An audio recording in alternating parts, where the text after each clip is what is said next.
You keep hitting the same walls with your team, your workload, your life. You know what they say about insanity? Doing the same thing over and over again, expecting different results? Are you ready to break the cycle?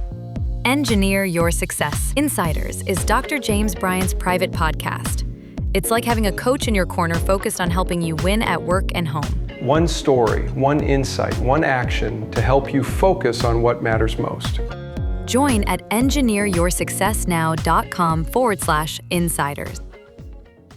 So my father-in-law pulls me aside one day and he says, so, what's the plan here? Like, are you going to keep doing a little bit of photography on the side, a little bit of web design on the side? You spent a lot of time going to school to become an engineer. Are you sure you want to just throw that all away?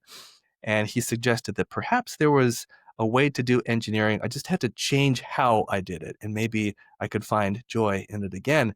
And I thought maybe I should give that a shot.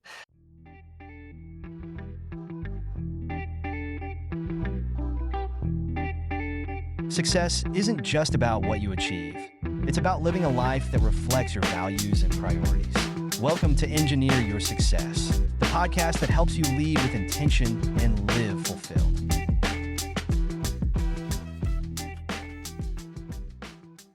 I want to welcome you to the Engineer Your Success podcast. I'm the host, Dr. James Bryant.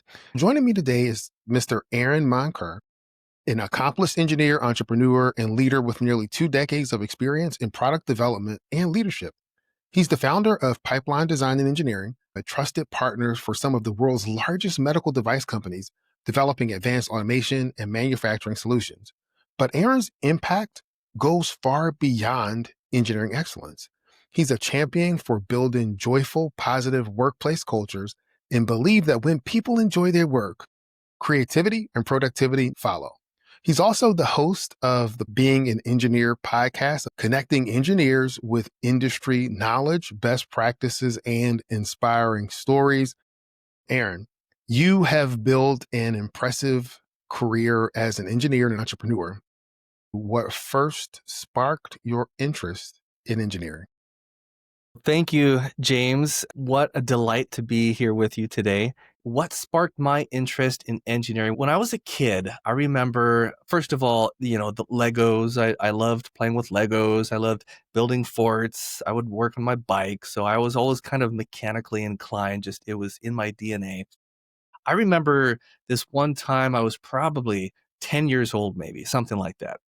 And I had this little crummy FM radio, probably like a $10 hunk of junk. I thought, what does it look like under this plastic shell? And so I took it apart and, there are transistors and resistors and power in there. And I had no idea what was going on, right? I was 10, and even to this day, I'm awful with electronics, so I probably still wouldn't know what's going on in there. But especially at 10 years old, I had no idea what was going on. And I just started tinkering. I started fiddling with it. I had a pair of headphones with the 3.5 millimeter male jack, and I just started putting it in different places on the PCB inside this FM radio.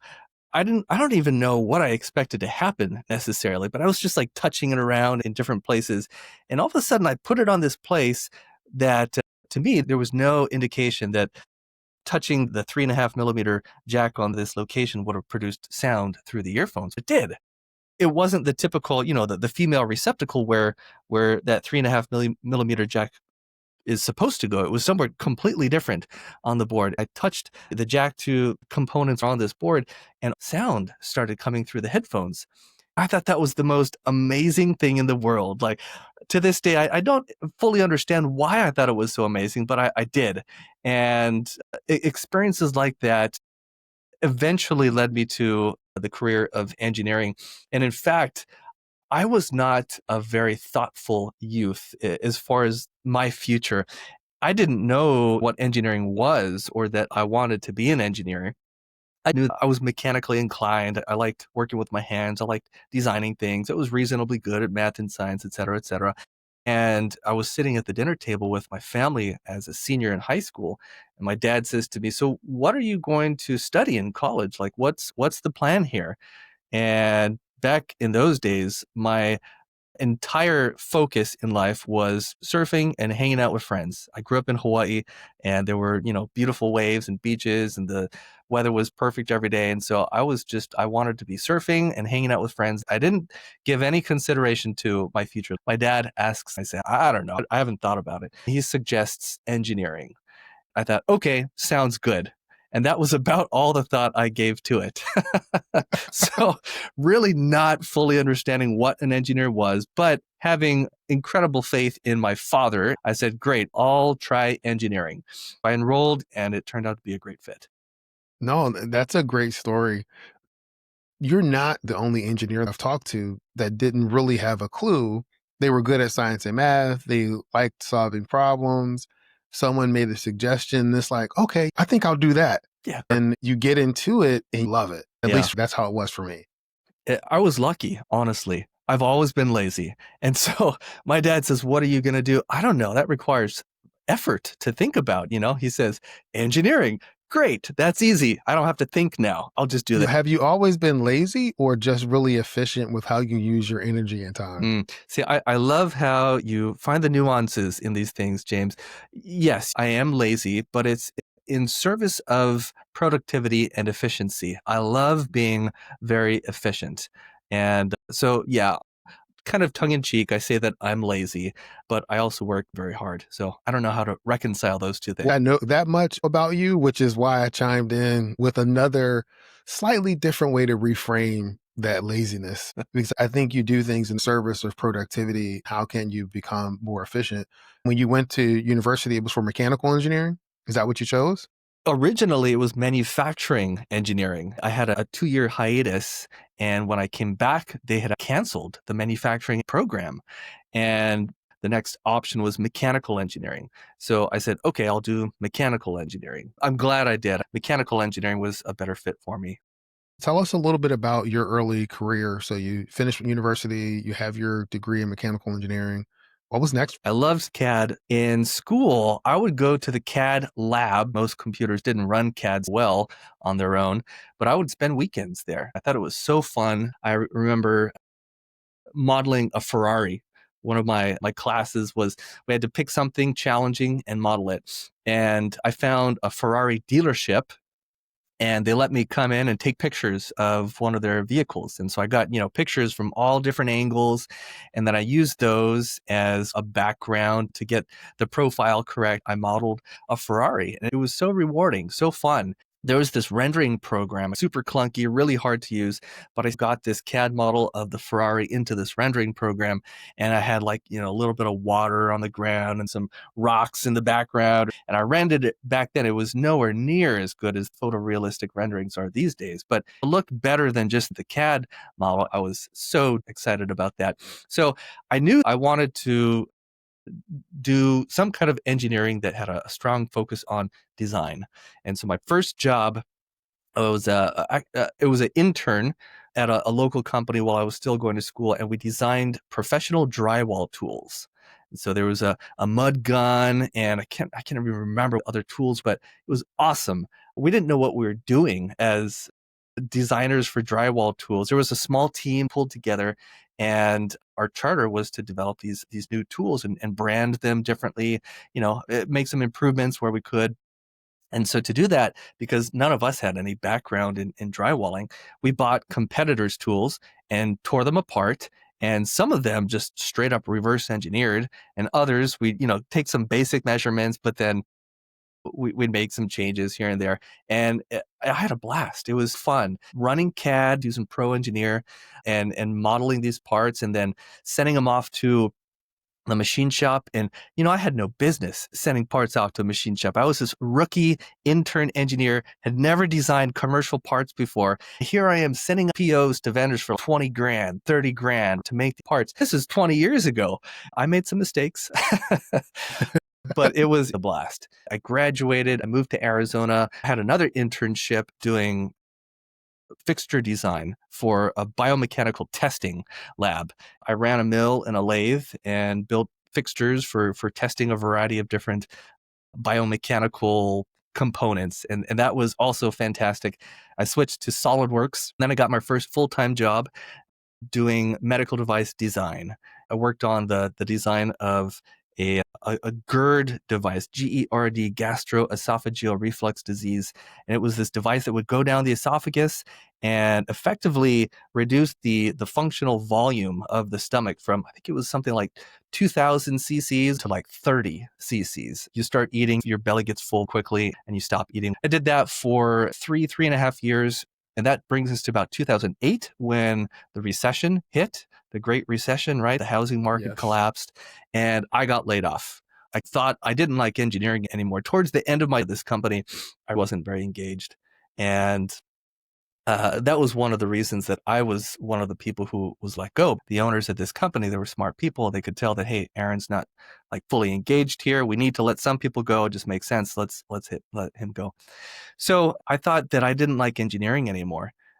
And I started exploring completely different options like commercial real estate, and started a photography company with a friend. I started a small web design company by myself, designing websites. It was okay, but it wasn't bringing in enough money. I had gotten married. We had our first child, a house, a mortgage. So my father-in-law pulls me aside one day and he says, so, what's the plan here? Like, are you going to keep doing a little bit of photography on the side, a little bit of web design on the side? You spent a lot of time going to school to become an engineer, a marketable skill. Are you sure you want to just throw that all away? And he suggested that perhaps there was a way to do engineering. I just had to change how I did it, and maybe I could find joy in it again. And I thought that's clever, wise advice, and maybe I should give that a shot. So I did. And the way I changed engineering was I didn't go back and just get a full-time job. I started on my own. I got a few little jobs in the beginning, and I got paid peanuts. Like, I think it was $30 an hour, $35 an hour, something like that. I loved it.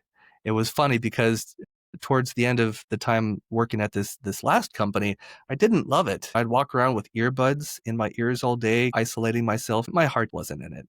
When I started Pipeline, my company, which I'm still running, I was working way more than I ever putting in 60, 70-hour weeks regularly. And I found that I just loved it. It was so fun. It was so fulfilling for me. I had an epiphany a while back. When I was running Pipeline, things were feeling stale for me, and I wasn't finding fulfillment in the work that I was doing. And I had this amazing epiphany about why that was and how to fix it. Are you ready? If you find yourself in a situation where your heart isn't in it, you're not happy, you're not finding fulfillment, this is what to do. Here it comes. Make a change. Easier said than done. Stupidly simple, right? But make a change. That was my epiphany. If you're not happy, there's a reason. Be self-aware and make a change. Have the courage to change. Yes. Sometimes when we don't know what's next, we lack the courage and conviction to make the change. But when you do make the change, it can make all the difference for you, your family, your friends, for everyone around you, because when your energy is being sucked by work, everybody can tell. Yeah. It doesn't need to be a massive change. I'm not saying you have to switch careers or jobs like me in the beginning, where I wasn't happy working as an employee at this job, but then I kept doing engineering. Like, the work didn't change much, but my autonomy over it, my governance of the work, that's what changed, and it made all the difference. What was it about the previous job that zapped your joy and energy? It took me a long time to realize what was going on, but eventually I realized that I thrive when I have high-level authority over whatever the effort is. And I didn't really have that at when I was an employee. I was a young engineer, so naturally I had a manager who would check in and make sure I was doing what I was supposed to do. And I remember this one time, I started the photography company on the side while I'm still working this company, which for the most part was fine. Every now and then I'd take a 5-minute break, look at photography websites, read through a forum or whatever. I was doing that one day, and my boss sees me scrolling through this website, and he brought it up later. He said, hey, you really need to be doing that on your own time, not in company time. Perfectly reasonable, right? Of course, when I'm at work, I need to be doing work. That's what I'm paid to do. I did not take it well. How dare you? I'm an adult. How dare you tell me that I can't take 5 minutes, and like look at a few photography pictures. It's a good mental break, clear my head, and then I'll get back to work. I was really effective doing the engineering work, especially in the beginning. In the first several years, I was really effective. So I thought, how dare you tell me I can't take 5 minutes? I've learned I don't thrive in environments where I'm being told what to do. We all have to take instructions at some point. But when I have that high level autonomy to do things that bring me joy and fill my bucket, I thrive. Yeah, I suspect it's a combination of the things themselves and the method you execute and bring those things to fruition. Sometimes managers think they know exactly what you should do and exactly how you should do it. And that level of prescription is going to be pretty disastrous for how you've described yourself for a person that operates with high autonomy on those kinds of skills. I didn't know that about myself at the time. There was another manager at this company. I got transferred to him, and this manager gave me so much autonomy. He said, "Here's the problem, go solve it." And I did a great job for him. And they were so befuddled internally. They did not understand, well, hold on, like he was not doing so great. And all of a sudden we transferred him to this other engineer, the other manager, and he's just crushing it now. They didn't know what to make of that, right? It was a long time until I knew what to make of it, but I eventually understood myself. Everyone expects you to have all the answers, but who's asking you how you're doing? Who's helping you think through your challenges? Engineer Your Success Insiders is my private podcast designed specifically for you. It's like having a coach in your corner focused on helping you win at work and at home. One story, one insight, one action that you can take, all wrapped up into real coaching insights that you can use. Join at engineeryoursuccessnow.com/insiders. No, I think that's a great story. And thank you for indulging me backtracking why it was draining your energy, because there are people that are going to be listening to this episode and they might feel their energy being drained by what they're doing. And so if you find yourself in that situation, investigate, why do you feel that way? What's the issue? Are there certain things that come up in your everyday work where you feel like it's more energy draining than others? To me, the greatest level of awareness is self-awareness. When you're able to be self-aware of yourself and your environment and the interaction that you have with that environment. Let's talk about pipeline design and engineering. You started in 2009. It was just you. Tell us about the company now and your take on company culture. Well, first of all, here at Pipeline, we don't do pipelines. And that's been the running joke for a long time. The company name came from my upbringing surfing in Hawaii. On the north shore of Oahu, there's a famous world-class surf break called Bonsai Pipeline. Most people just call it Pipeline. Ironically, I never surfed there growing up. The waves were too big, too gnarly, but it was the pinnacle of surfing. I was very aware of it, and we'd go watch frequently. When I started Pipeline, I thought, I want Pipeline to be the pinnacle, the world-class, engineering company. I named it after the surf spot in Hawaii. In the beginning, we developed, mostly it was general product design, product development. So it might have been an iPhone case, it might have been a medical device, might have been a piece of solar power equipment, but it was pretty general. And over time, we started kind of just organically finding these customers who needed help with fixtures, test fixtures.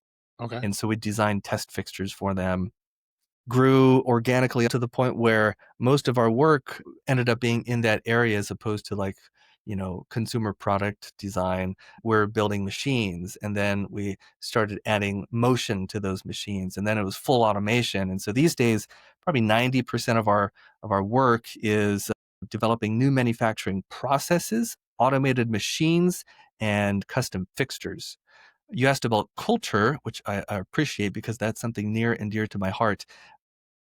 Early on, I attended a business coaching group called Entrepreneurs Organization, EO.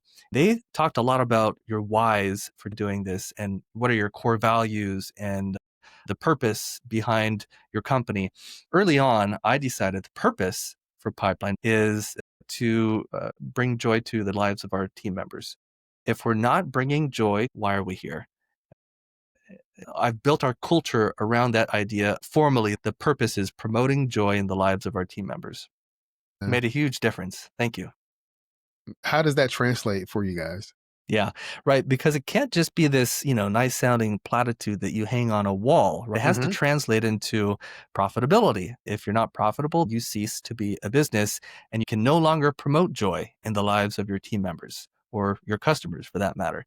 So it does have to translate into commercial value, and it 100% does. I've said this multiple times. I'm 100% convinced the only reason Pipeline still exists, the reason we've not gone out of business, the reason we've succeeded is because of our culture.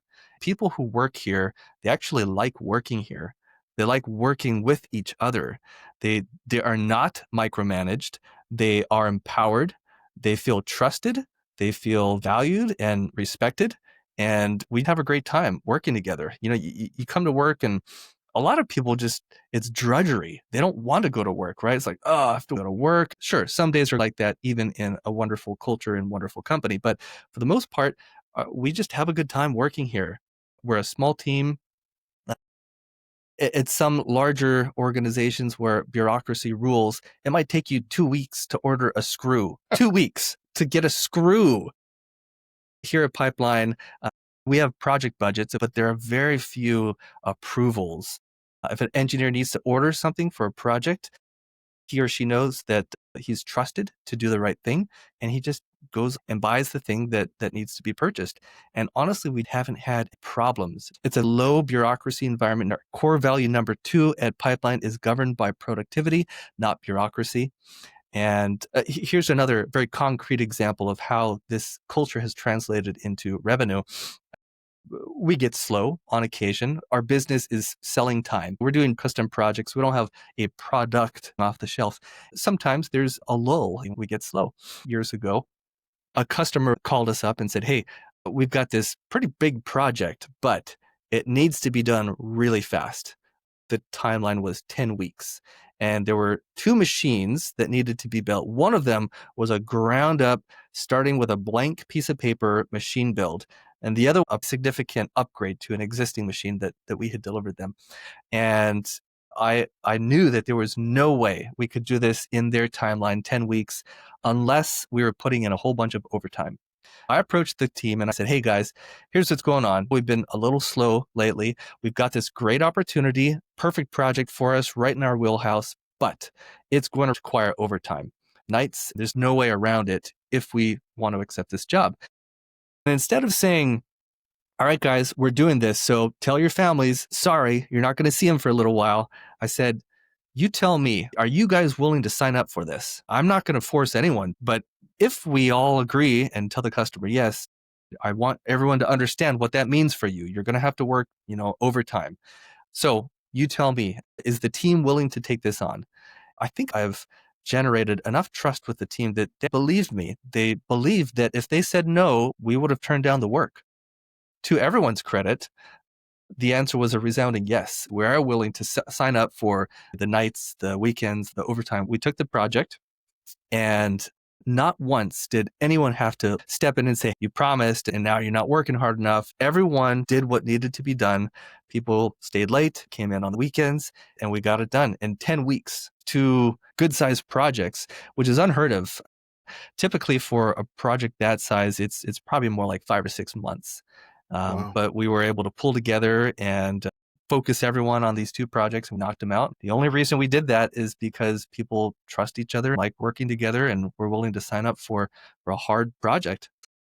So there may be someone listening, an entrepreneur, business owner, who, they're like, that sounds great. We have our mission statement and our core values, but what are some practical steps you've taken to cultivate that kind of culture We have designed our routines and processes around supporting the core values and mission, the purpose of Pipeline.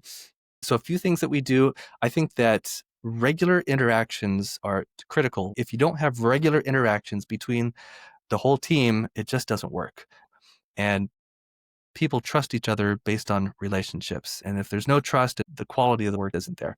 We have daily meetings. The type of meeting does vary day to day. There are 3 different kinds of meetings that we have, but they're all pretty short, anywhere from 10 to 30 minutes per day. It's a time the whole team comes together, and sometimes it's in person. There always is a core group of people who are in person at the office, and there are people who join remotely as well.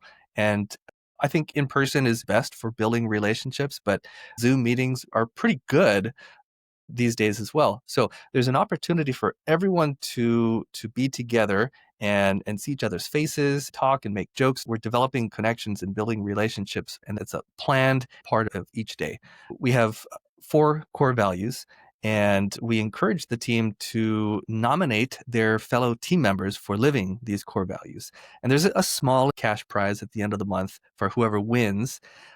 And so we encourage core value nominations. And at the end of the month, during one of those meetings that I mentioned, we will read all of the nominations given. Each team member that has been nominated is recognized for whatever he or she did. And it's really a kind of uplifting time, right? It takes 5 minutes to read through these, but it always warms my heart because you hear team members saying kind, positive, supportive things about other team members. And then there's a little prize at the end for whoever wins. But that's been another way that we have fostered the culture that we have. Okay. No, I think that's great, and a lot of good nuggets that people can take and use and integrate into their own organizations. Another thing that you do, you also host a podcast, right? Called Being an Engineer. What inspired you to start the podcast? Well, years ago, I heard about this guy, Dr. James Bryant, and I was like, wouldn't it be cool if I could have him on a podcast that I owned? So for 5 years, I prepared. And finally, Dr. James Bryant was a guest, and I fulfilled my dreams. I'll probably shut it down at this point. Oh, you are too kind. That's funny.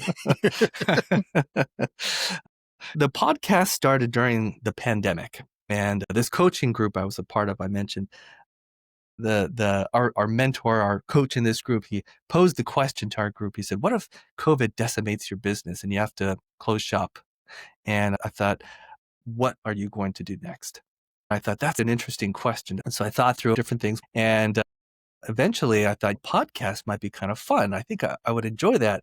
Very quickly realized I did not need to wait until my business folded to start a podcast. So I started that.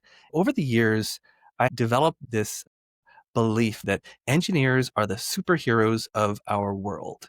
Think about all the experiences facilitated by engineers, whether it's a road to do a road trip, travel cross country and visit family, whatever, or the phones that allow us to stay connected with one another, a fan that keeps us cool. All of these were developed by engineers. I think engineers are the superheroes of this world. I want to help engineers do their jobs faster and better. I've always been impatient. My mom would tell me growing up, why are you so impatient? You need to learn to be patient. Patience is a virtue. And while there is some truth to that, I think there's also value in being impatient. I want to help engineers work better, faster. We're constantly reinventing the wheel. Chances are, if I'm an engineer designing some widget, that widget has probably been designed either the same thing or very, very similar somewhere else by someone else, but we don't have access to that knowledge. It's locked away in some other company's vault. The Being an Engineer podcast is a tool to disseminate engineering knowledge to the entire community. We have high-performing engineers such as yourself and others on the show to talk about what they do at work, how they win, how they succeed. They share some insights, they share some pro tips, and now everyone who's listening can be a part of that, learn from it, benefit from it. No, it was a pleasure being a guest on your show. I really thank you and appreciate the honor. What are some of the most insightful lessons you've learned from your guests so far? The one that comes up over and over and over, because I'll ask similar questions of many of the guests, one of which being what's the most important tool for an engineer to learn to be successful at work? Early on, I expected answers like CAD, simulation, or DFM. Those are important, but the answer that kept coming up is communication. Work happens through people. So to the extent that you can work effectively with other people, that's how effective your work will be. That's how successful you'll be as an engineer. Learn to get along with people, learn how to communicate. Yeah, I think that's great advice. And I would echo that as well. We typically define that as a soft skill, but it's pretty hard to make sure that you master and that you're continuously communicating. I have another epiphany for you. So people listening might say, okay, great communication, but how? How do I actually get better at communicating? Here's a powerful, the other epiphany. Are you ready for it? Here it comes. Yes, The answer, yes. practice. Yep. We practice. Practice. Start We just practicing. practice. I had Yes. an engineer, young engineer, ask me years ago, how do I get better at being an engineer faster? And he was referring to the technical aspect. At the time, I didn't have a great answer to just get a mentor. Over the years, I've learned that the answer is practice. You do more of it. If you're motivated to accelerate your progress, you just do more. Instead Yeah. of working 40 hours a week, put in 45 or 50 Yeah. hours and Yeah. you'll get better. There are trade-offs. You have to manage your time, but if that's your priority, you practice. You spend more time doing that thing. Yeah, I think you spend more time doing it and you have more reps under pressure. So you put yourself into situations that count. You want to practice, whether it's looking in the mirror, going through your presentations, talking to your friend or your spouse, you got those. But there's also maybe do something at the Rotary Club where you're giving a presentation or some other kind of conference where you're putting yourself out there to continue to communicate. The more reps you have under pressure, the better you're going to perform when the pressure is there. Yeah. We've talked about your early career, your company culture, what about your podcast? Um, what else would you like to share? We're organizing an event in October called PDX, the Product Development Expo. It's aligned with my mission of speeding up engineering and helping engineers work better, faster, and smarter. We have dozens of industry experts doing 30 to 60-minute training sessions on a host of different topics, such as design for manufacturing, design for plastic injection molding, project management, glue dispensing, vision inspection, plating and finishing techniques, additive manufacturing, 3D scanning, reverse engineering, right? Relevant for engineers developing physical products. That's the target audience here. I'm passionate and excited for PDX October 21st and 22nd. Go to pdexpo.engineer to learn more about pdexpo.engineer. Okay. No, that's great, Aaron. And so, Aaron, how can people connect with you to find out more about what you have going on? Yeah, I'm very active on LinkedIn. Aaron Moncur, Moncur, probably be a link in the show notes. So find me on LinkedIn. I'm very active. I respond to almost everyone who messages me. If you're just trying to sell me something, I probably will not respond, but otherwise, I will almost certainly get back to you. Aaron, I just want to thank you for spending some time on the podcast today.